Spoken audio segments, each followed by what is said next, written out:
Salut les amis, donc comme vous l'avez vu dans le titre, aujourd'hui on se retrouve pour faire une vidéo sur Linktober. Donc pendant tout le mois d'octobre, j'ai fait ce challenge. Donc je vais vous expliquer un petit peu s'il y en a des novices quand même ici qui ne connaissent pas, mais bon quand même je pense qu'il y a la plupart d'entre vous qui connaissent un petit peu l'idée. Donc c'est un challenge qui a été inventé par un monsieur dont je me souviens plus du nom, mais je vous mettrai le nom sur l'écran. Et l'objectif c'est de dessiner tous les jours avec un calendrier, on va dire, avec des mots, avec des thèmes. Et donc tous les jours il y a des mots différents qui sont tout à fait vastes. Ça peut être un animal et le lendemain un adjectif, puis j'en sais rien, un mot qui n'a rien à voir du tout. Et donc l'objectif c'est de dessiner tous les jours un dessin en imaginant ce qu'on peut... voilà ce à quoi nous fait penser ce mot. Et les contraintes c'est que ça doit être à la base un dessin fait à l'encre. Voilà, encre soit couleur, soit pinceau Pigmamicron ou encre de Chine. Il me semble que celui qui a créé le concept, lui, fait à la base des dessins au feutre. Bref, donc voilà l'idée globale, et depuis quelques années ça s'est un petit peu déformé, chacun fait un peu son calendrier. Il y en a beaucoup qui font aussi à la tablette graphique, à l'aquarelle, au feutre, à la gouache, à ce que vous voulez, mais bref. Ça a été un petit peu modifié avec le temps. Et moi, l'objectif que j'avais, c'était d'essayer de faire au mieux pour réussir à me faire ce petit challenge. Mais le problème que j'ai à chaque fois, c'est que un dessin par jour, c'est possible pour moi, mais c'est très compliqué parce que c'est souvent les dessins, j'essaye de m'appliquer. J'ai décidé de travailler quand même mon médium préféré qui est l'aquarelle, donc je peux pas faire un dessin par jour à l'aquarelle, ou alors je ne fais que ça, mais je peux pas trop travailler sur d'autres projets à côté, donc c'est un peu compliqué. Mais du coup, ce que j'ai fait, c'est que j'ai fait mon propre calendrier et j'ai simplement mis, moi, des mots qui me paraissaient cool. J'aurais pu récupérer les mots qui étaient déjà dans le calendrier officiel, mais j'aime bien aussi me faire un peu mon propre calendrier avec mes mots. Je me force à prendre des mots qui ne sont pas forcément dans ma zone de confort, et il y en a certains qui sont un peu plus faciles. Et ce que j'ai fait, c'est que j'ai fait un calendrier avec un dessin tous les 2-3 jours. Comme ça me permet d'avoir le temps de les faire. Là en plus je savais que j'allais filmer, donc de filmer la vidéo, de filmer les plans, de faire le montage, de faire les photos pour Instagram, etc. Parce qu'en fait ça prend un temps complètement fou. Et voilà, donc j'ai partagé ce calendrier. Il y en a quelques-uns parmi vous qui l'ont fait, donc c'est super cool de voir un peu ce qu'on a tous imaginé à partir d'un mot. Ça me fait un peu penser au challenge que j'avais mis en place sur cette chaîne et faut que je refasse d'ailleurs, donc le Inkshape Challenge. Mais voilà l'idée globale. Alors pourquoi c'est cool ce challenge? Parce que ça permet de sortir de sa zone de confort, d'aller dans des... Par exemple, quand c'est des adjectifs, ça peut être tellement vaste, on peut imaginer tellement de choses différentes, mais voilà, ça permet de pousser sa créativité au maximum. Donc moi je trouve ça super intéressant. Là par exemple, s'il y avait sauvage, j'aurais pu très bien faire un animal ou une personne féminine, voilà. Mais je me suis dit sauvage, vas-y, je vais essayer de faire un truc un peu différent. Pourquoi pas sauvage, le côté abandonné, nature, etc. Et donc je me suis dit maison abandonnée, c'est super chouette, en plus avec Halloween, donc vu que c'est le mois d'octobre, c'est beaucoup souvent tourné les dessins sur les sorcières, etc. Et là je me suis dit une maison abandonnée, ça peut être tout à fait adapté. Donc voilà, ça m'a un peu forcée à sortir de ma zone de confort. J'ai essayé d'utiliser des médiums différents, des supports papier un peu différents, d'en tester de nouveaux. J'ai ressorti ma petite palette Starry Colors parce que je la trouve tellement bien pour faire des reflets dorés ou cuivrés, ce genre de choses. Après voilà, j'ai pas quitté mon aquarelle. J'ai essayé un petit peu de ressortir mon encre de Chine et parfois des crayons de couleur, mais bon, pour ça j'avoue je suis restée dans ma zone de confort. Mais ça permet de tester des nouvelles choses avec le médium qu'on fait d'habitude. Des paysages, j'ai pas trop non plus énormément l'habitude d'en faire. Voilà, j'ai fait quand même des portraits parce que c'est ce que j'aime faire, mais voilà, j'ai fait un petit peu des choses variées, vous verrez dans la suite de la vidéo. Donc ça m'a apporté pas mal de choses et ça m'a forcé à produire du contenu pour Instagram, et là pour cette vidéo, de filmer tous les plans, de faire le montage un peu tous les jours pour pas avoir trop tout à faire d'un seul coup et pouvoir vous sortir la vidéo maintenant. Donc voilà, ça force à faire pas mal de choses. Après ça prend énormément de temps, voilà, ça c'est sûr. Mais voilà, je trouve ça super intéressant, ça permet de tester, de s'améliorer en dessin, de regarder tout ce que les autres gens font, parce que c'est un mois où sur Instagram par exemple il y a plein d'illustrateurs qui sortent plein de choses, ça pousse la créativité, l'imaginaire, voilà, c'est super intéressant. Par contre, bien sûr il y a des points négatifs, c'est tout ce qui va être le temps, ça prend énormément de temps. et on peut avoir tendance à trop réfléchir. Moi je sais que j'ai tendance à faire ça parce que je me dis pendant tout le mois il faut que je fasse des dessins qui soient cohérents. Est-ce que je pars sur une base, est-ce que je pars sur une gamme de couleurs, etc. Enfin bref, je me pose 50 000 questions et ça me pousse à beaucoup de réflexion alors que je devrais prendre ce challenge comme juste un challenge pour m'amuser. Bon, au final c'est ce que j'ai fait, mais je me suis mis quand même des contraintes et je voulais que tout soit un peu cohérent. J'avais réfléchi à potentiellement faire un petit zine avec toutes les illustrations disponibles dedans. Je ne sais pas encore si je vais le faire parce qu'encore une fois ça prend énormément de temps. J'ai le calendrier 2020 à préparer aussi, bref, tout un tas de choses à faire. Mais voilà, en tout cas ça m'a fait aussi me poser pas mal de questions parce que certes j'adore faire ça, j'adore l'illustration, etc. Mais il y a des fois où je me suis dit est-ce que je rajouterais pas du texte ou est-ce que j'essayerais pas de faire un peu différemment, de faire moins illustré, d'avoir un style plus, alors pas classique mais plus un petit peu simple. Ce qui marche pas mal je trouve en ce moment, donc tout ce qui est un petit peu minimaliste on va dire, voilà ce genre de choses. Et en fait dans mon style graphique de base, ça ne colle pas. Enfin, c'est pas ce que je fais. En fait, si on me donne un dessin à faire, forcément, je vais aller dans un truc plus complexe, un peu plus à l'aquarelle, avec des détails, etc. Spontanément, c'est ça que je cherchais à dire le mot. Spontanément, je vais aller vers ça. Mais du coup, je me suis posé pas mal de questions. Est-ce que je suis vraiment faite pour être... Est-ce que je peux dire que je suis graphiste illustratrice? Est-ce que c'est vraiment ce que je fais? Ou alors est-ce que je suis que illustratrice ou que graphiste ou je ne sais pas? Bref, 50 000 questions qu'il faut se poser, mais pas non plus trop. Il faut pas trop y réfléchir non plus.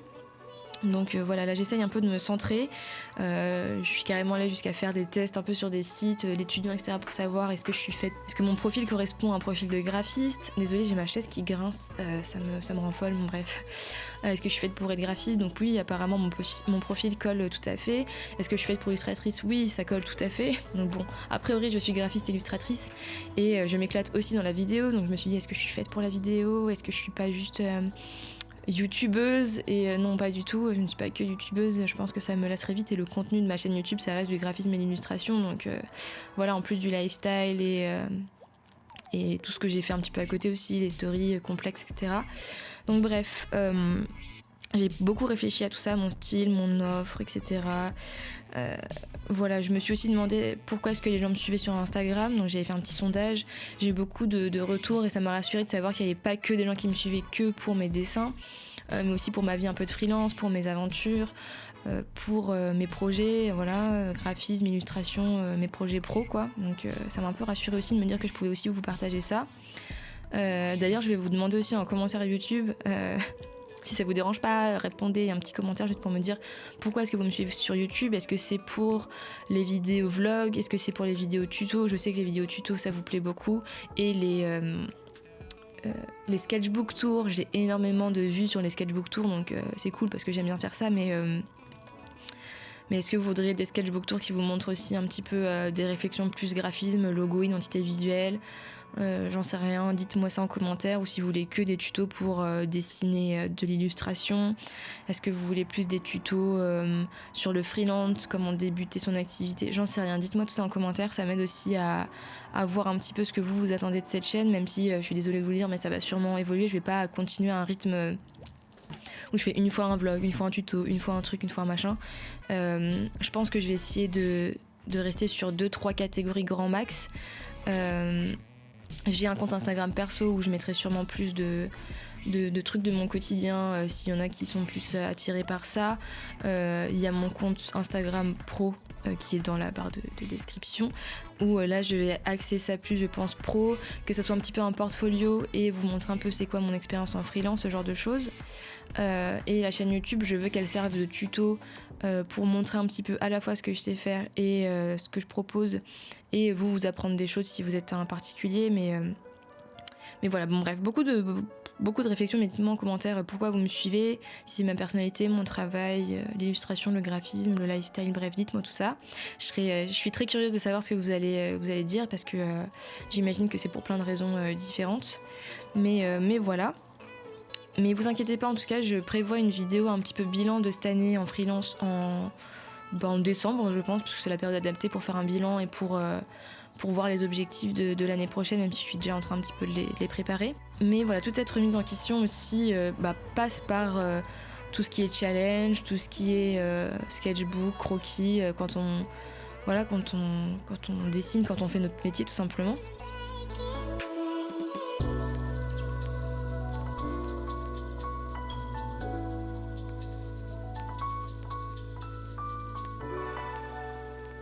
Après, pour revenir un petit peu sur le challenge, là, il y a aussi eu des dessins comme celui-ci qui m'ont permis un peu aussi de sortir énormément de ma zone de confort. Voilà. Notamment ce dessin qui était sur le thème, donc le mot c'était phobie. J'ai beaucoup hésité à le mettre dans la liste, mais au final, je me suis dit, vas-y, essaye, on verra bien. Et donc, oui, je suis phobique des baleines. Je vous ai fait un petit post Instagram pour vous expliquer le pourquoi du comment. Mais ça m'a forcé aussi et ça m'a donné des sueurs froides.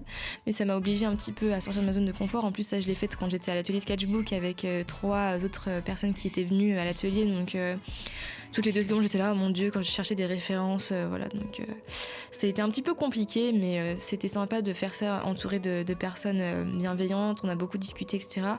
Pareil, l'atelier sketchbook, dites-moi un peu ce que vous en pensez. Je sais qu'il y en a beaucoup qui sont pas sur Paris, qui peuvent pas venir, mais tant que ça marche pas sur Paris, je ne peux pas le développer ailleurs. Est-ce que vous voulez l'accès un petit peu plus pro? Je réfléchissais à ça peut-être pour des personnes qui veulent se lancer en freelance mais qui savent pas trop, qui veulent à la fois dessiner, partager et qui ont des questions par rapport à ça. Ou vous voulez juste dessiner avec moi, peu importe. Je pense que je vais mettre des thématiques aussi tous les mois ou toutes les séances un petit peu pour cibler la séance, tout simplement, savoir qu'est-ce qu'on va dessiner, même si je continue bien sûr à donner des petits conseils, etc. Vous repartez avec le petit guide du sketchbook, où je vous donne mes conseils, mes astuces, voilà, sur comment débuter un sketchbook, comment le remplir quotidiennement et se trouver une petite routine, ce genre de choses, voilà, parce qu'un sketchbook c'est compliqué, on a vite tendance à le commencer et jamais le terminer, ou à pas l'alimenter, ou avoir peur de faire des choses moches, etc. Alors que franchement c'est l'outil idéal pour tester, s'amuser, etc. Là, j'ai pas pris le parti cette année de faire Linktober dans un sketchbook, parce que je voulais vraiment tester des supports papier un peu différents. Et d'ailleurs, j'ai découvert certains papiers cool. Je vous ferai peut-être aussi une vidéo sur mes outils préférés. Dites-moi aussi en commentaire si ça vous plairait. Voilà mes aquarelles préférées, mes logiciels préférés peut-être, mes applications, ce genre de choses. Donc voilà, dites-moi tout ça. Voilà, en tout cas les amis, j'espère que cette vidéo vous aura plu, que ça vous aura donné envie de sortir vos sketchbooks, de vous refaire des petits challenges, de vous challenger au quotidien. C'est vraiment super bien pour progresser et s'améliorer. Je vous invite, si vous pouvez, partager mon contenu, mon travail, vous abonner, et si vous pouvez me soutenir sur Tipeee ou juste en regardant un clip, toujours sur Tipeee, tout est en barre de description.